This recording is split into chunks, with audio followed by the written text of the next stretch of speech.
Well, most of our geological collections in the West Midlands, certainly in the Black Country, are the product of people cutting away the landscape, like what you can see behind me. And the site behind me is actually the ice houses, literally 50 yards from the stately home at Himley Hall.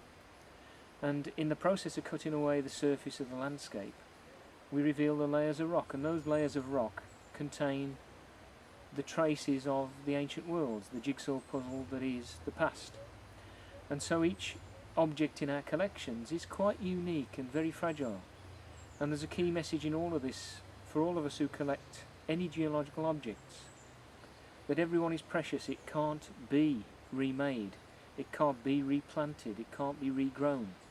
These things are unique, and once they're gone, they're gone.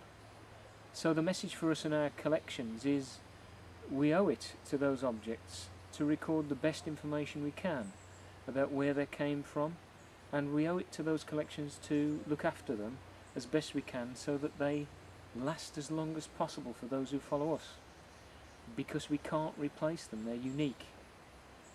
So how do we do the best for our own collections when you don't have the resources of a museum? Well, there are a few simple things really that we can do. Certainly each object that we collect, we put the information with.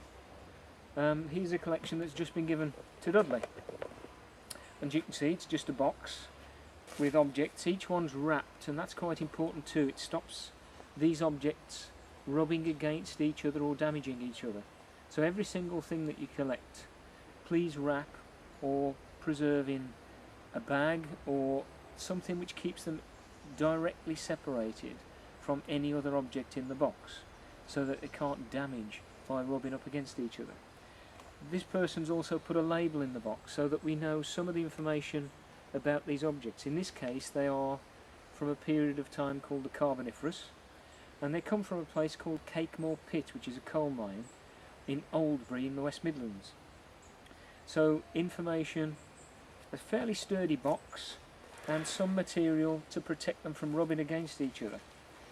In this case, the person didn't know what these things are, so that's all the label they could give, where they came from. We can then use books in libraries and at museums and the expertise of individual geologists around the globe to identify these things and give them more meaning.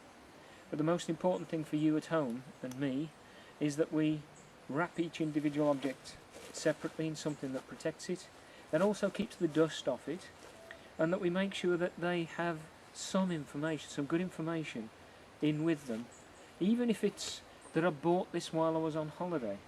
How much you bought it for, which shop you got it from, will all change over time, and that information is good social history about us as collectors. So simple things can make a big difference, but the very least we should do is put a label in everything we collect and keep each individual object in a box and separated from each other individual object with something that protects them from damage. So we've made collections and we're going to enjoy them during our lives. But there comes a point when we may no longer want those collections, or when we pass on ourselves. And the most important thing of all is that these collections are precious. They cannot be replaced. These objects cannot be replaced. Never ever let them be thrown away. Always offer that collection you've cared about in your life to a museum or another institution that can look after them and enjoy them and give access to those objects for all the others who follow us. Never ever throw them away.